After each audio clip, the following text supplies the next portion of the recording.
Hello, Tim from Fairplay Now on the 3rd of April 2023. Start of the week, and I thought I'd kick the week off with a random question for you. Clowns, the entertaining people.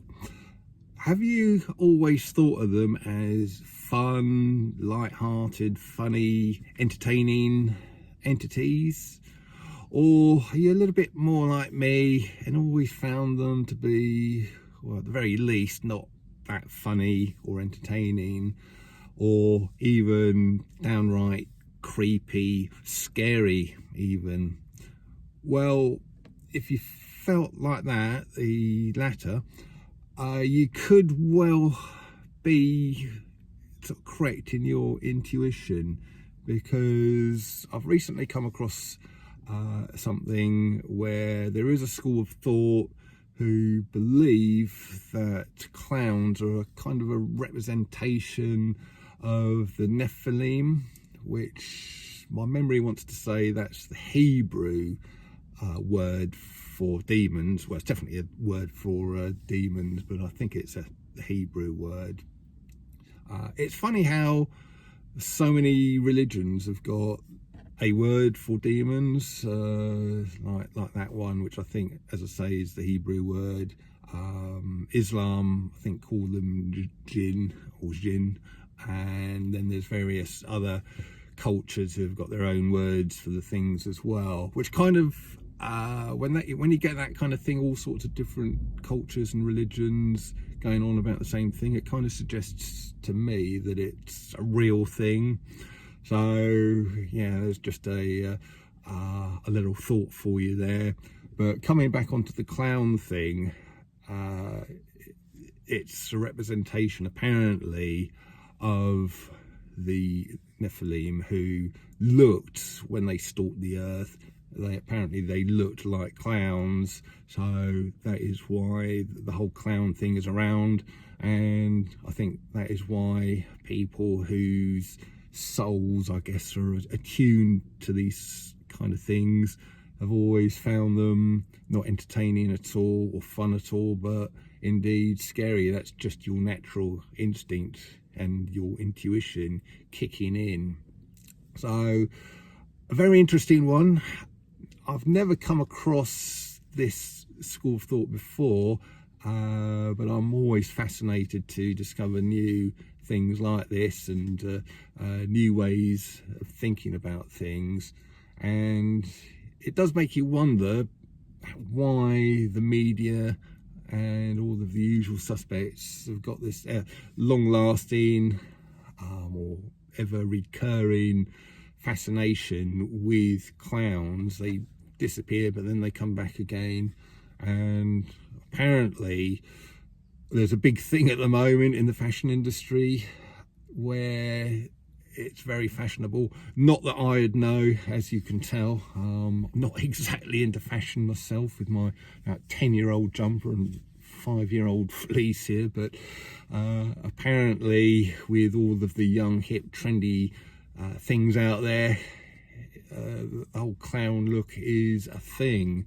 So I've learned, and it goes hand in hand really with all of this other secret signaling. If you're a regular viewer of this channel, you probably know about the covering up of the eye, one eye thing. You'll know about the sort of shush symbol, sort of forefinger against the lips, and the one-eyed symbol, like an eye in a pyramid, all that kind of thing. It's all signals of sort of Satanism, basically. And there's all of these other secret codes, secret words, secret symbols, which all ties in with the same thing. And apparently taking on the clown look is doing the same thing. That's why a lot of pop stars and other famous people, artists and all of that, occasionally turn up in this kind of clown attire. Very, very interesting. It's another symbolism thing. So really fascinating. I don't find any of this stuff scary, really. I just find it endlessly fascinating. And there's a guy, I mentioned him yesterday, in my video yesterday.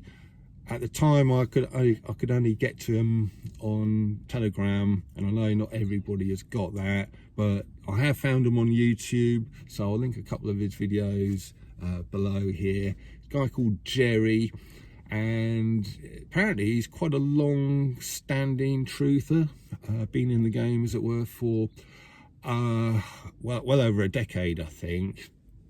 And despite the fact he appears to be sort of still relatively young, I think he's only in his early 30s, I'd say, which is kind of good, because most truthers out there, the ones who I watch, all seem to be, well, basically my kind of age, you know, in their 50s, sort of, or a bit old, slightly older or slightly younger. So it is nice to see there's younger guys out there as well, coming into it, and it's nice to see that you know, the sort of art of having an inquiring mind, an explorative mind, is still well and truly alive. So I'll put two of his videos in the description box there. One of them goes on about this clown thing. It's a shorter film, and then the other one is a longer presentation, sort of about 2 hour long one. Although if you haven't got 2 hours, just watch about the first 15 minutes where he talks about the clown thing again in a bit more depth. And also, once you get to about the 1 hour mark, he has this kind of top 20 tips for truthers, which again I found quite useful, quite helpful. And just one of them, I won't go through all of them, haven't got time in this video, but one standout one for me is when you get people having a go at you for your truth of views. You know, we all know we get flack for that kind of thing, because we're challenging. What we're doing is challenging people's paradigms. You know, we're encouraging them into what's called a paradigm shift, which is a very serious psychological event in a person's life, which changes their worldview on a particular point. And yeah, we've all experienced that over the last 3 years, haven't we, with this whole lurgy nonsense. But when you challenge someone all of a sudden on one of their sort of worldviews, and you're trying to get them to go into a paradigm shift, they will resist. They will resist it vehemently as well, and actually get very angry with you. But what this guy was saying is, don't take it personally. First of all, they're not really angry with you, just with what you're saying, and also their anger is more of a reflection on them and their desire not to have their existing worldviews challenged. I'd call it head in the sand syndrome if you want, but yeah, not everybody wants to take their head out of the sand. And you know, because it is challenging, isn't it? You know, it's upsetting, it's challenging when you sort of first come across this kind of stuff or start digging into it.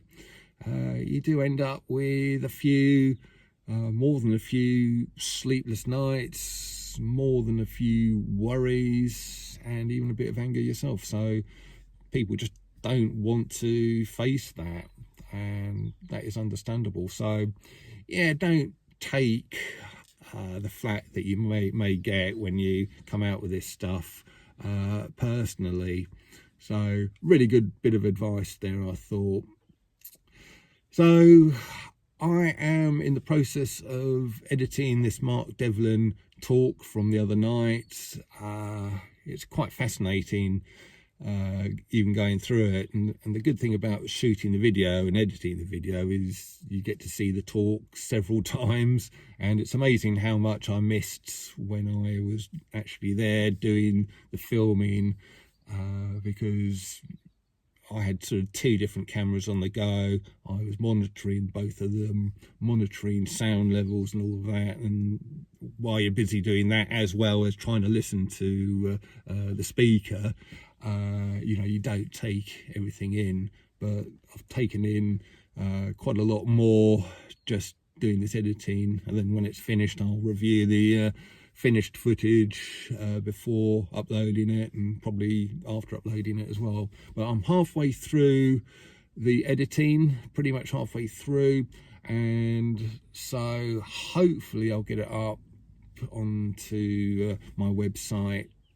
Well, tomorrow, might be tonight, more likely tomorrow, possibly Wednesday. It depends on how the editing goes and what have you, but it's coming along nicely. Got some really good footage.